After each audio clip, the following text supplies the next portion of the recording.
எவ்வளவு வயசானாலும் இந்த பொம்பளைங்களுக்கு ட்ரெஸ் பண்றது இருக்கே. மா வரேன்டா. ஓடு ஓடு, தம்பி தனியா நிக்குது. போ. என்ன பண்றது? போய் 3 சுத்து சுத்தி வந்து தேங்காய உட. தேங்காய ஒட்ட. போய் ஓரமா நின்னு ஓர கண்ணால பாரு. ஓர கண்ணால பார்த்தா 1.5 கண்ணுன்னு நினைப்பாண்டி. சும்மா இருங்களேன். இங்க பாரு. எனக்கு வரலையே. என்ன வரல உனக்கு? இந்த வயசுல கொப்பலுக்கு வருது, உனக்கு வரமாட்டேங்குது. மா மணி 5:35, சீக்கிரம் வாங்க. போற வழியில கட்டிக்கலாம்.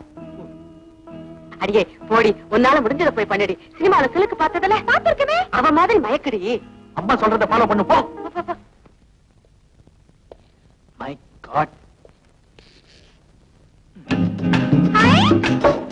என்ன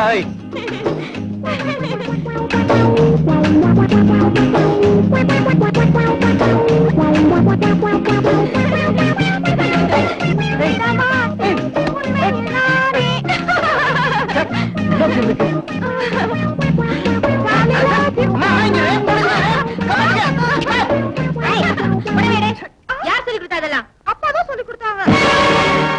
என்ன தப்பு? மாமா மக விளையாடுறா, துள்ளி விளையாடுறா. இது என்ன மானகெட்ட விளையாட்டு? அப்பாவி பொண்ணு நீங்களே கெடுத்துருவீங்க போல இருக்க. இதெல்லாம் வேண்டான்னு நான் அப்பவே இவர்கிட்ட சொன்னேன். என்னடி சொன்ன? என்ன சொன்ன? என் தங்கச்சி மச்சனை கட்டிக்கிறதுக்கு என் மகளுக்கு உரிமை இல்லையா? அதுக்கு எப்படி நடந்துக்கணுங்கிற முறை இல்லையா? பாசத்துக்காக உங்களை மறுபடியும் சேர்த்துக்கிட்டா பழைய புத்தியை விட மாட்டீங்க போல இருக்க. நீங்க வாங்கம்மா, டைம் ஆச்சு. போதுமா? முறையா போயிருந்தா சாரதாவே ஒரு நல்ல இடமா பார்த்து நம்ம பொண்ணை கட்டி கொடுத்திருப்பா. இப்ப நல்லா மூக்க வளைச்சுக்கிட்டீங்க. சுமார் சந்தர்ப்பம் கிடைக்கட்டும், சைலண்டா இருந்து கொட்டத்தை அடக்க.